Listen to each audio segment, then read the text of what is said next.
Hello, hello. As you know, but I am here today to talk to you about 3-day notices. 3-day notices to pay or vacate. These notices come from your landlord. I want you to get a better understanding on how these notices work. A landlord cannot proceed with any eviction prior to sending this notice. This is it can be a simple notice or it can be a extravagant notices. Point being, the landlord is giving you 3 days to pay or to vacate. This is a generalized notice. This is a standard notice that must go out to the residents or tenants. Now, this notice can be given to the tenant or resident through the by placing it on the door from someone from their management company, or if it's a single person that just have properties, he can place that on your door. This notice can be mailed.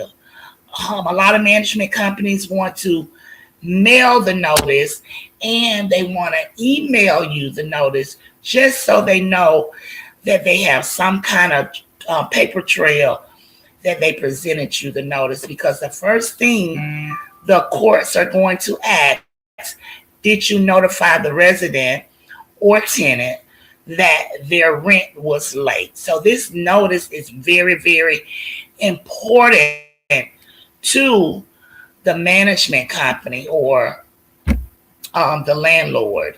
So again, it can be hand delivered, it can be mailed, it can be delivered via U.S. Post Office. Any of those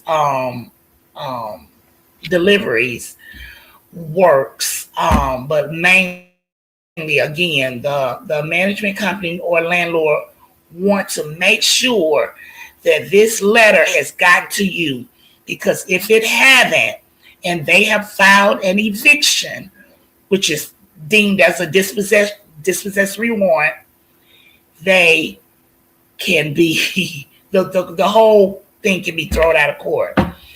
Okay, so definitely this letter is addressed to Jack and Jill. The address, Jack and Jill Jones,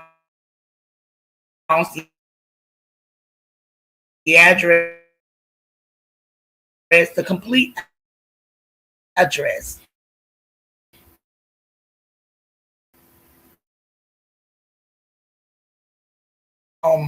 Can be wrong. The city and state can be wrong when you see that they filed against you.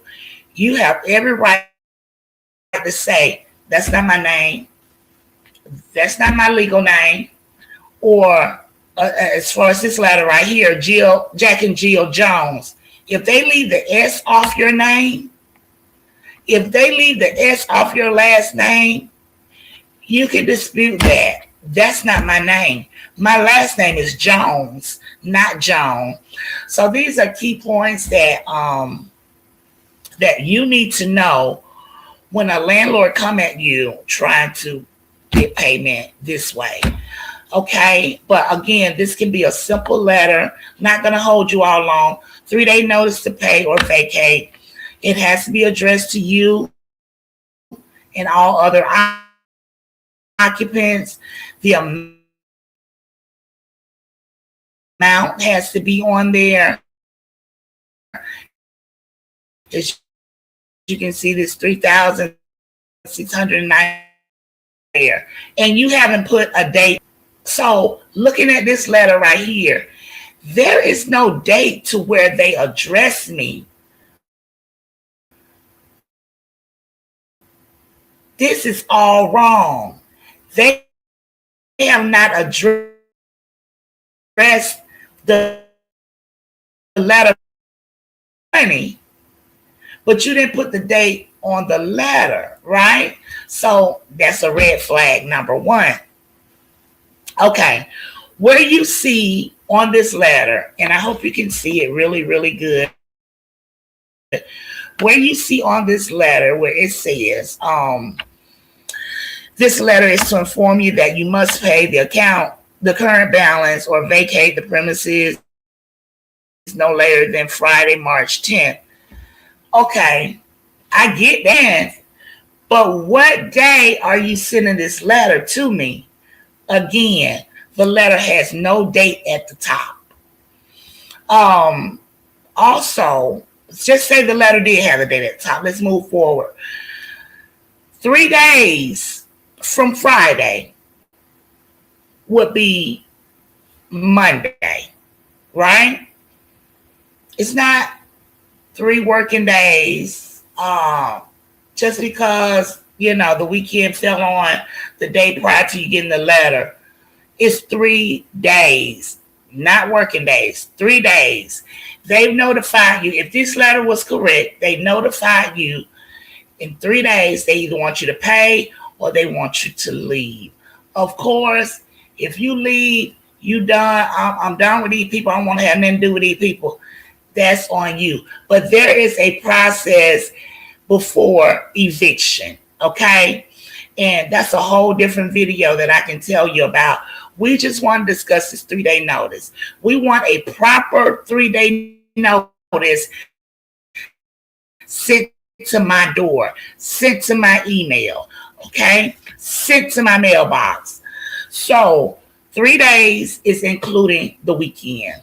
So if this was a correct letter, that landlord, that management company can file on you Tuesday, March 14th. On this letter, I saw another red flag number 2. Friday is March 10th. So we're looking Saturday, 11th, Sunday, the 12th, Monday, the 13th. You can't file on me that third day. You giving me 3 days.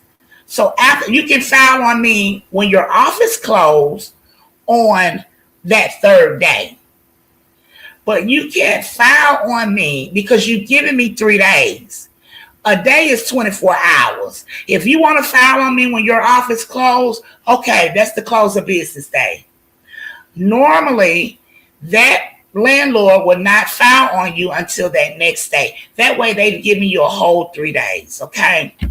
But again, I just wanted to briefly tell you about the 3-day notices. I will be doing more training. If there's any questions, please put them in the chat. I'll try to answer them. But for the most part, I am educating people on things that they may or may not know, which is very, very important. This is a part of education, free training for the ones that just don't know. There were times I didn't know. If I wasn't in the industry, in this business of property management, I wouldn't know. So my heart goes out to the ones that don't know and the ones that want to know. Just asking you to like and subscribe this video. I will see you on the next one. I hope this was helpful to you. Or if it wasn't helpful to you, pass it on, share it to someone you know that may be going through. Times are hard these days. There's no keeping up with the Joneses these days. We are all trying to make it, and we need to come together as one, this whole world. Okay, thank you for watching, and I'll see you later.